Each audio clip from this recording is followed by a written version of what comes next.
이 조주빈이 경찰에 검거됐을 당시에요. 이 조주빈의 집에는 현금 1억 3천만 원 정도가 발견이 됐습니다. 그리고 조주빈은 자신이 박사가 아닌 박사방의 직원이라고 범행을 부인했었습니다. 구매자나 광고 의뢰자인 것처럼 접촉을 해서 계약을 입금했는데요. 예. 욕설을 하면서 예. 계속 입금해라. 계속 그걸 보채가지고요. 예. 대화하기가 좀 힘들더라고요. 오직 그러니까 오직 이 돈만 목적이더라고요. 가상화폐 대행업체를 소개해줬고요. 여기로 입금하면 된다. 예, 그렇게 해서 계속 입금을 유도했습니다. 맞아요. 어제부터 나오는 얘기는 조주빈은 사이코패스가 아니고 오로지 돈 때문에 움직인 것이다 라는 얘기가 나오는데, 하종대 국장. 네. 실제로 지금 제3의 암호화폐가 최대 30억 넘게 조주빈이 보유하고 있다, 이런 보도까지 나왔습니다. 예. 지금 경찰에서 모두 이제 여러 암호화폐를 다 합쳐서 계산해 보니까 32억 원까지 보유했다라고 그러는데요. 예. 지금 경찰의 수사 결과를 보면은 이 조주빈이 암호화폐를 아주 자유자재로 이용을 했다고 그럽니다. 지금 암호화폐 중에 3가지 종류가 있는데요. 모네로하고 이더리움, 비트코인 3가지가 있는데, 비트코인은 많이 들어봤지만 모네로, 이더리움 이런 것들은 처음으로 들어보는데, 모네로가 그 중에서도 가장 익명성이 강한 것이라고 합니다. 저거를 만약에 만약에 조주빈한테 돈을 전달하려면 4단계가 거쳐져요. 예. 먼저 이 회원이 모네로를 대리회사를 통해서 구해달라고 요청을 합니다. 그러면 그 대리회사가 그 모네로라고 하는 가상화폐를, 암호화폐를 구입을 해가지고 이거를 바로 이제 그 회원한테 전달하면 이게 바로 이 모네로를 즉 조주빈이 지정한 주소 안에 넣어야 되고, 예. 그리고 그거를 다시 현금화하는 사람이 또 따로 있습니다. 어허. 그 현금화하는 사람도 여러 사람이었고 각각 서로 모르게 했습니다. 그런 과정을 거쳐서 나중에 던지기 수법이라고, 현금을 가서 어디 아파트 주변이라든지 뭐 이런 데다 던져놓으면 찾아가는 방식으로 매우 어렵게, 추적이 어렵게 해가지고 이제 돈을 받았는데요.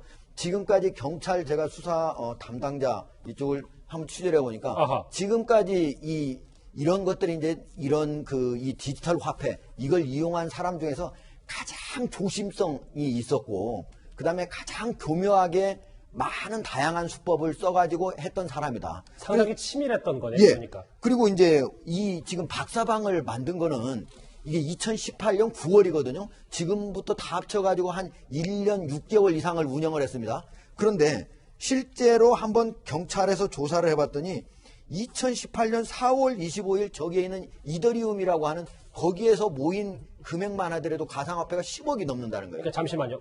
조금 더 천천히 가면 여기서 10억, 예. 모여서 32억이 된 거고요. 그렇죠. 근데 그게 여기에 박사방을 만들기 전에 이미 10억이 모였다는 거예요. 그리고 처음에 거래를 했던 건 2017년 5월이라는 거예요. 그래서 지금 현재 조주빈이 단순히 박사방을 만드는 것뿐만 아니고, 박사방을 한번 만들었다가 또 사람 추적이 되는 것 같다 그러면 이제 폭파하고 다른 거 만들거든요. 2017년부터 적어도 이런 것들을 여러 가지 방을 만들어 가지고 운영하지 않았을까, 이렇게 추정을 하고 있습니다. 예. 쭉 하종대 국장의 설명을 들으셨던 것처럼 이 돈의 추적을 피하려고 다양한 방법을 활용했던 만큼요, 조주빈은 이 박사방의 범행이 잡히지 않으라 자신했던 것 같습니다. 그래서일까요? 이제 조주빈은 박사방에서 신 못지않게 굴림을 했습니다. 박사는 정말 자기가 이제 닉네임이 단 하나의 별 박사인데요. 네. 자기가 정말 그냥 독보적이고, 예. 자기가 이 텔레그램 안에서는 정말 신 같은 자칭, 예, 그런 식으로 자기가 생각하더라고요.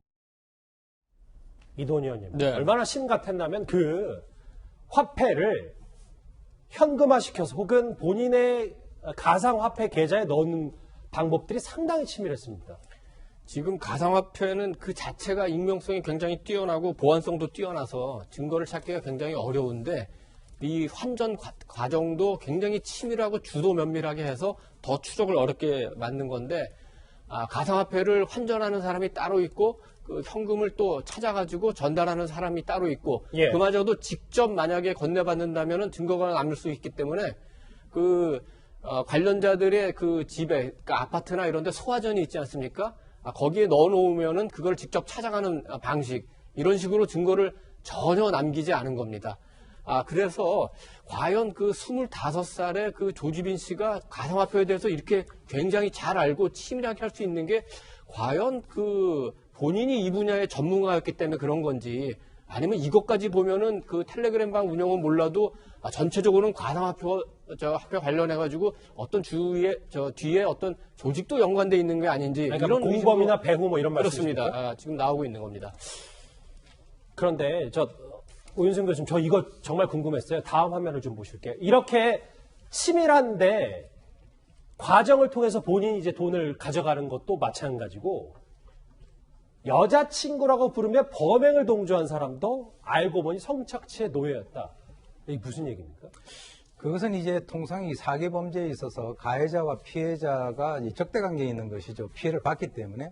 그런데 이제 이런 종류의 그 고도의 사기 행위에 있어서는 그 피해자 중에서 일부는 자기에게 도움을 줄 수 있는 사람을 끌어들입니다. 이번 같은 경우는 바로 그 여성에 대해서 협박이라든가 이것을 통해 가지고 자신의 그 범행 과정에서 동조를 하지 않으면 안 되는 그런 상황까지 만들어진 것인데요. 예. 그것은 어떤 의미냐면은 만약에 이 여성이 지금 이제 그 돈을 저런 식으로 이렇게 그 전달하는 그 과정에서 범행에 가담을 했다면 본인이 나중에 이것을 문제를 삼게 되면 자동적으로 자기가 처벌을 받을 수 있는 소위 그 우리가 부비 출입에서 인계철선을 갖다가 설치를 해놓은 것이에요. 그러니까 이 울타리를 못 나가게. 이 울타리를 나갈 수가 없죠. 그리고 이제 이 조주빈이 같은 경우는 여자친구라고 얘기를 하고 있는데 실제로는 성적 학대 피해자고 이 그렇죠. 여성의 영상도 박사방에서 공유한 그런 상황이기 때문에 소위 얘기해서 이 사람으로 하여금 저 상대가 적인지 아군인지를 갖다가 구분할 수 없는 그런 심리적인 상태까지 만들었다 이렇게 보입니다.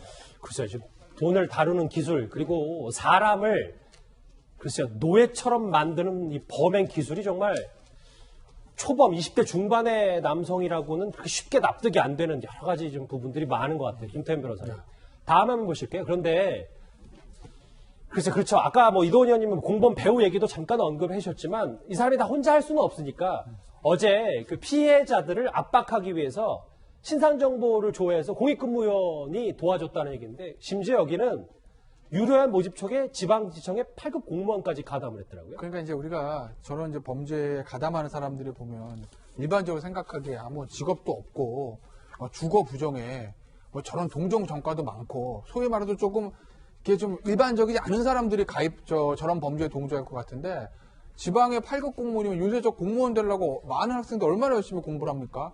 그러니까 어떻게 보면 정말 굉장히 모범적이고 굉장히 어떻게 범죄에 저려질 것 같지 않고 그런 정상적인 사회생활을 하는 사람까지 이 범죄에 가담한다는 건 아니겠어요? 그래서 아마 지방시청에는 8급 공무원이 들어갔다라는 거는 굉장히 좀 그런 점에서 이제 약간 정신적인 충격을 우리한테 주는 거고. 예. 공익공무원 2명 같은 경우는 저건 아마 글쎄 먼저 포섭을 해서 저 사람들이 그걸 하게 됐는지 작업을 위해서 공익공무원 2명을 포섭했는지는 모르겠으나 지방시청의 8급 공무원과는 다르게 저 공익공무원 2명은 이 조주빈이한테 직접적인 나름의 도움을 준 거죠.